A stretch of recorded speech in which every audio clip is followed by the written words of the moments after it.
bisa hadir di sini. Assalamualaikum warahmatullahi wabarakatuh. Saya tadi sudah mendengarkan luar biasa ya dari semua, hampir dari luar kota dan cukup jauh juga. Ada dari Ambon, dari Makassar, ada yang dari Jogja, dari Brawijaya, luar biasa. Sebetulnya ini baru pertama kali saya tuh juga apiterapi itu apa sih? Saya nggak tahu. Tapi untungnya tadi siapa Dokter Abdul Rahman tuh presentasinya terlambat sehingga saya bisa full mendengarkan dan saya paham sekali. Dan saya sangat setuju dengan beliau karena ada beberapa hal yang mungkin di luar dari riset ini yang apa ya? Tadi kan ada induksi, ada gelombang, itu sebetulnya itu saya ditularkan oleh Pak Sahlan. Ketemu dengan Pak Sahlan juga sebetulnya kebetulan sekali karena waktu itu kan kita sebagai dosen harusnya kita ikut AA Pekerti. Pak Sahlan itu udah kayak anak saya sebetulnya umurnya ya, jadi tadi kan sudah disebutkan, padahal saya malu kalau disebutin dibilang senior gitu ya. Tapi terpaksa ketahuan deh gitu ya. Jadi saya terlambat sekali ikut AA Pekerti, dulu kerjanya saya hanya menandatangani supaya semua ikut gitu. Pokoknya saya ketinggalan, jadi saya harus pada waktu itu ikut. Dan saya duduk di sebelah Pak Sahlan, saya lihat kok laptopnya pakai bahasa kanji gitu ya. Saya tuh PhD-nya dari Tokyo ya, jadi saya juga dari Jepang ya. Nah mulailah itu pembicaraan dan Pak Sahlan juga mengatakan, Bu saya lagi riset ini. Oh iya Pak, kayak sama. Jadi seperti itu terjadi tahun mungkin sekitar 2011 gitu ya, 2010-2011. Dan sejak itu kemudian kita melakukan banyak penelitian. Mengapa saya mengatakan juga tadi saya percaya sekali dengan kepositifannya itu, karena secara nggak langsung itu tahun ini ya, mungkin dari tahun lalu dan tahun ini hampir 20 makalah, hampir 20 jurnal yang akan terbit. Jadi saya dengan Pak Sahlan udah betul-betul, saya juga tidak pernah selama ini, karena saya tadi juga dikatakan sudah senior, seharusnya saya udah profesor dan sebagainya, tapi mandat di mana saya juga nggak tahu. Tiba-tiba sekarang saya banyak sekali dapat jurnal, dapat dapat hibah untuk penelitian dan sebagainya. Ya syukur alhamdulillah, saya kira itu juga yang disebut induksi tadi sih ya. Believe it or not gitu ya. Jadi ya you better believe it lah. Nah, karena Prof Mio juga kemarin sudah mendengarkan presentasi saya, jadi beliau juga minta izin untuk jalan-jalan. Saya bilang nikmati Bali aja daripada mendengarkan 2 kali. Saya bisa berbicara bahasa Indonesia kan gitu lebih enak ya daripada Ibu baca di abstraknya. Itu saya hanya karies sebetulnya. Tadinya memang hanya sekedar karies, tapi kemudian kita lebarkan memang untuk oral health, menjaga kesehatan mulut juga bisa. Jadi kalau tadi model disengat-sengat gitu, enggak lah gitu. Saya yang gampang, yang lucu-lucu aja lah, dioles-oles aja gitu ya. Kita nggak pakai anafilaktik shock segala itu ketakutan paling besar buat dokter gigi tuh Pak. Sebetulnya kalau terjadi anafilaktik shock, kita juga harus cepat menangani itu. Sekarang kita sebagai dokter gigi, nah untungnya kita nggak sampai yang segitulah, yang ringan saja. Jadi WHO mengeluarkan tadinya kan MDGs gitu ya, katanya negara miskin lah segala macam, tapi ternyata sekarang sudah masuk ke Sustainable Development Goals. Jadi kalau tidak sustain ya tidak mungkinlah kita mencapai goal-goal tersebut. Ada 17. Nah ini kita bisa lihat 1 sampai 17 ada yang intinya lah supaya kita hidup dengan sehat sejahtera gitu ya. Nah di sini kita bisa lihat kalau itunya yang mana Mbak? Yang atas ya. Oke. Ya ini mulai dari nomor 1 saya bisa baca. Ya jelas memang no poverty, kemudian di sini yang berkaitan dengan ada good health ya, dan kemudian kita juga saya tahu ini ada pertama good health, kita coba fokus ke sana, dan kemudian inovasi yang apa kita lakukan di sini baik industri mungkin nanti infrastruktur dari perlebahan ini. Saya juga berharap kedepannya nanti semakin jelas legalnya juga, dan semua kelebihan dari B produk ini bisa makin terungkap ya, seperti itu. Nah, kita selalu lihat ini sebetulnya adalah gambar iklan. Saya ambil gambar ikan di online yang ada di Amerika, iklan dokter gigi nih. Nah, dia mengatakan gini, karena jarang sekali ada yang paham bahwa your mouth is the gateway to your overall health. Apa sih, sakit gigi aja lah, itu repot banget gitu ya kesannya. Cuma sakit gigi kan nggak mematikan. Kenapa kok? Termasuk juga saya tahu di pemerintah kita, mereka selalu mengesampingkan kedokteran gigi. Yang dipikirkan kan ya TB, jantung dan sebagainya. Dia lebih berbahaya itu jelas-jelas itu besok mati misalnya gitu kan. Kalau sakit gigi sekarang kan nggak langsung mati kan. Nah itu jadi itu. Nah ternyata kita sekarang sudah mulai paham apa yang menyebabkan kalau poor dental health itu ternyata jantung. Kok bisa gitu? Nah ini menariknya. Nanti kita akan menjelaskan juga, kemudian bisa ke stroke, kemudian ke paru-paru, jelas gigi berlubang ya, kemudian yang mungkin buat wanita yang termasuk saya yang sudah senior gitu kan, salivanya berkurang, otomatis pasti bau-bau keluar deh. Ya, kemudian giginya hilang, gusinya mulai suka berdarah ya, turun, dan diabetes ini dua-dua ini giginya memperberat dan diabetesnya juga menjadi berat karena gigi, dan tentunya ada cancer juga yang sekarang meningkat ya. Nah kenapa sih kok bisa ke jantung, stroke? Ini ada satu yang kurang sebetulnya yang sudah jelas terbukti secara ilmiah adalah sakit kepala. Iya, kalau sakit kepala aja mah gampang lah, minum Bodrex apa Panadol. Tapi yang lebih bahaya itu apa? Kehamilan, Pak. Ya, ternyata kalau pada waktu si ibu mau hamil, yang masih muda-muda ya, gak nakut-nakutin. Tapi ternyata kalau hamil dan dia gusinya tidak bersih, tidak sehat, terutama yang penyakit gingivitis atau periodontitis itu, nanti anaknya bisa kecil atau prematur. Itu sudah dibuktikan. Jadi memang kita sekarang menganjurkan kalau memang ingin mengandung lebih baik ke dokter gigi untuk lebih biar sehat misalnya. Jadi memang ternyata ada kaitannya. Ternyata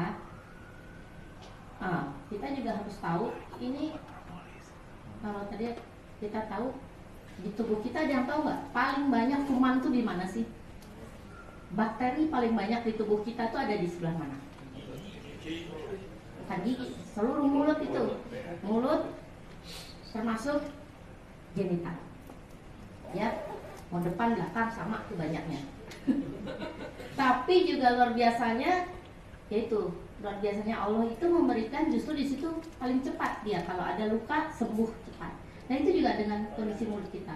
Nah karena ada bakteri penyebab ini, misalnya di sini terbuka luka gitu ya, atau karies ini bolong gitu ya, masuk dia ke pembuluh darah. Padahal kamu dipikir kecil ya pembuluh darahnya, tapi kuman itu masuk. Kuman itu masuk ke pembuluh darah dan dia menyumbat pembuluh darah. Persis yang diceritakan oleh tadi Dr. Rahman, bahwa itu nanti akan keluar daya tahan tubuh secara normal. Badan kita tuh kan kalau ada benda asing dia pasti akan melawan. Nah dengan melawan itu ternyata sel-sel itu menjadi yang istilahnya jadi kayak seperti sabun tadi itu, foam cell. Nah itu kemudian lama-lama menjadi plak di pembuluh darah. Nah, seperti itu. Nah ini dokter nanti bisa bantu saya untuk menjelaskan lebih jauh lagi. Saya banyak pakai referensinya Dr. Rahman tadi, dok. Karena memang kita berkaitan. Kalau saya lebih superficial lagi nih. Jadi saya menceritakan kembali bagaimana gigi ini menyebabkan overall disease di tubuh kita. Nah, berikutnya, oke. Sekarang satu aja penyakit mulut yang paling mudah sampai sekarang tidak pernah bisa kita hilangkan, itu karies. Karena saya juga sudah sikatan belum sih? Bukan sikatan. Ngomong sikalat sampai terus-terusan juga, selama manusia itu makan, ya selama itu karies akan ada. Tapi tinggal bagaimana kita menyeimbangkan hal-hal tersebut. Jadi kalau lihat di seluruh dunia itu hampir 60-90% itu anak-anak usia sekolah itu terkena karies. Di Indonesia sendiri 6-19 tahun itu 80%. Ini berdasarkan diskus ya. Nah, sudah pasti kalau ada karies di mulut kita juga males ya makan, mastication function pasti menurun, nutrisi jelas turun, kemudian quality of life dan social life kita ya samanya sakit gigi itu kan nggak pengen gaul gitu, nggak pengen apa, nah begitulah. Nah, termasuk productivity untuk bekerja turun. Jadi bagaimana SDG goals ini akan tercapai? Ya, tadi katanya nggak boleh miskin, udah sakit nggak boleh miskin lagi. Nah, tapi dan ini juga termasuk yang tadi non communicable disease ini ternyata masuk di sini karena secara tidak langsung ini sebagai penyebabnya, sehingga kenapa penelitian ini saya lakukan karena promotif dan preventif itu tetap paling utama untuk dipikirkan ya. Jadi proactive intervention dentistry ini yang sekarang kita banyak lakukan untuk bagaimana mencegah penyebaran karies, salah satunya lebih jauh lagi. Berikutnya adalah candidiasis. Menariknya, Candida albicans ini di tubuh manusia di dalam rongga mulut itu makin meningkat. Kalau dulu ya berapa persen, saya lupa, tapi sekarang sudah lebih banyak lagi. Ternyata memang itu kaitannya dengan daya tahan tubuh tadi, dan mudah-mudahan tadi juga dengan positif ya dok ya. Ini Candida albicans turun lagi, tapi kayaknya sekarang ini banyak yang negatifnya gitu ya, lebih banyak negatifnya, jadi harus melawan itu. Nah, kita tahu ini juga sama seperti tadi penyebaran bakterinya, tetapi jamur ini pun juga sama bisa masuk ke dalam tubuh dan menyebabkan penyakit-penyakit yang lain. Jadi intinya ya kita harus menjaga kondisi rongga mulut kita, termasuk gigi-giginya. Jadi kita bukan hanya giginya saja, di seluruh rongga mulut ini. Dan kemudian ini kayaknya nggak perlu dijelasin ya. Bapak Ibu udah lebih ahli dari saya. Ini cuma kemarin untuk presentasi yang kemarin bukan ahli-ahlinya propolis ya, saya jelaskan ini. Tapi saya kira ini sudah jelas. Jadi juga apa sih itu sebetulnya propolis ya? Ada. Jadi dari zaman dahulu itu dari zaman Egypt sampai sekarang sudah hasilnya itu memang benefits untuk kesehatan itu jelas. Ada, itu betul Pak tadi, banyak penelitian yang sudah membuktikan. Nah, yang saya ambil dari propolis ini ada dua, yaitu sebagai antibakteri dan antifungalnya. Antibakteri ini ternyata baru tahun 94 secara jelas ternyata flavonoid yang dikandung oleh propolis ini bisa membunuh bakteri dengan cara ini. Perkembangan sel itu diblok, kemudian protein sintesisnya juga prosesnya ditutup sehingga bakteri ini kehilangan kemampuan untuk berkembang, bereplikasi. Kita tahu kan bakteri cepat ya bereplikasi, reproduksi. Nah itu ditahan. Kemudian yang jelas secara langsung dia sel membran itu, sel walls itu mati ya. Nah, jadi itu yang antibakterial propertiesnya. Funggalnya bagaimana kenalan funggalnya? Nah, sama. Tadi kan saya tunjukkan penyakit mulut yang kita sering temui sekarang adalah candidiasis. Ternyata di propolis ini sudah ada penelitiannya. Sebelum saya juga sudah jelas tadi show the work effectively. Dan kemudian ini kita tahu Candida species ini kan sebetulnya banyak ya ditemukan di penyakit kulit, kemudian gastrointestinal, kemudian di genital, pernafasan dan sebagainya. Ini kalau imun sistem kita dalam keadaan rendah, dia biasanya keluar. Kemudian apa sih yang hubungannya dengan penelitian ini? Nah, ini beberapa hal yang tabelnya tolong digoyang lagi Pak. Nah, oke. Ya. Jadi sebetulnya ini hanya sebagian. Pasaran melakukan lebih banyak lagi. Itu yang tadi saya katakan.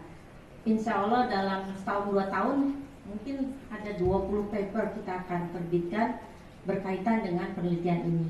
Yang tadi makanya saya percaya sekali itu ya positif induksi. Saya cuma terkena dari pasaran, tapi ternyata imbasnya luar biasa. Saya tadinya juga nggak ngerti kalau disuruh jadi profesor, katanya kan ya dok ya, aduh makin tinggi, katanya harus fokus, katanya harus sekarang Q1, Q10, Q-Piro, nggak tahu lah pokoknya gitu.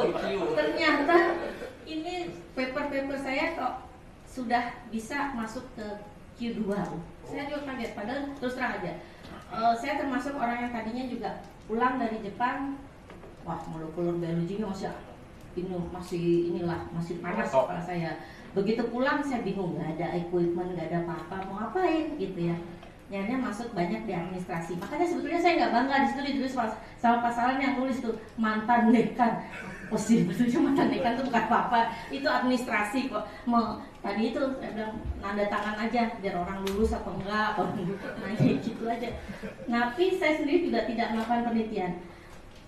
Luar biasanya sejak saya tahu pasaran itu kok segala macam tuh ya propolis sampai ternyata terasa itu sekitar 6 yang sudah kita lakukan. Asalnya itu cuma sederhana aja, honey propolis candy itu bagus nggak sih buat mulut, apa maksudnya buat rongga mulut, kesehatan rongga mulut, itu aja sederhana aja. Tapi kemudian kita berkembang lagi, oh ya CPP-ACP ini adalah kasein fosfatid amofosfasium ini, dan kalau di luarnya namanya Ricalden, kalau di Indonesia masuk dengan nama Gisimus. Itu mereka bilang kayak vitaminnya gigi. Jadi memang kalau yang namanya karies itu terjadi karena demineralisasi. Ternyata jadi mineralisasi dalam gigi itu hilang, makanya bolong, jadi lembek, jadi masuklah kuman, jadi karies. Jadi kita ternyata si PPACP ini bekerja cukup baik. Luar biasanya lagi karena pasaran itu ahli teknik kimia, bioproses, dia tahu, Bu, ternyata salah satu dari kompleks ini tidak halal, ada yang tidak halal. Oh ya diapain, dihalalkan dong supaya saya juga bisa promosi, orang saya juga pakai, bagus gitu ya. Jadi gimana dicari gantinya, oke, kita tripsinnya diganti papain. Kemudian saya bilang, ya udah kita coba dikasih propolis, kita campur aja. Jadi coba-coba aja nih. Kemudian kita berpikir kan, Bapak Ibu tahu xylitol ya, permen karet itu.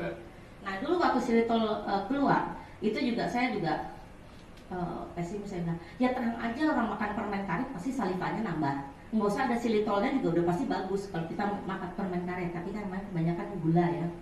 Nah ini menariknya juga kan honey-nya ini ada gula, padahal kita tuh dokter gigi kan sudah jangan makan yang manis-manis, gitu kan. Kita udah tahu kan, udah lebih ahli.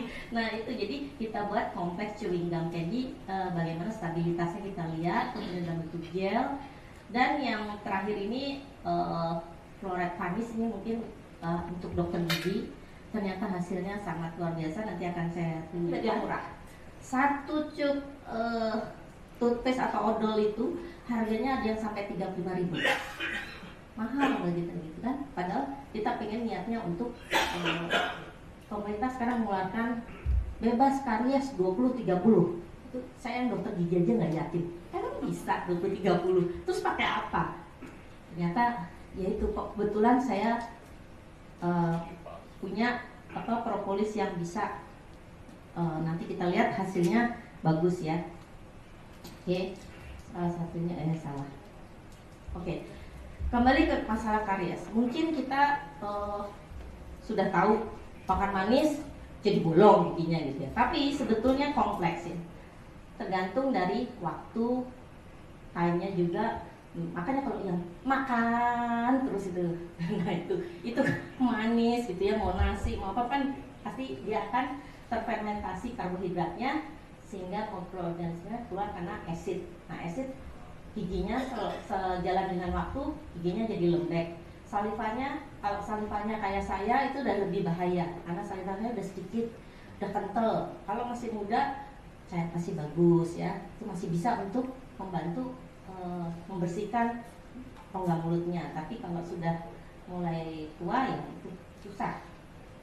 Jadi ini proses karies itu seperti ini. Jadi tidak berarti simple ya, makan manis gigi berubah. Enggak tuh, saya juga suka manis nggak apa-apa. Tapi yang penting yang lain-lainnya juga harus kita perhatikan. Karena ini kita menggunakan honey propolis candy untuk melihat dalam bakteri Streptococcus penyebab utama karies. Salah satu penyebab utama karies. Jadi to see the ability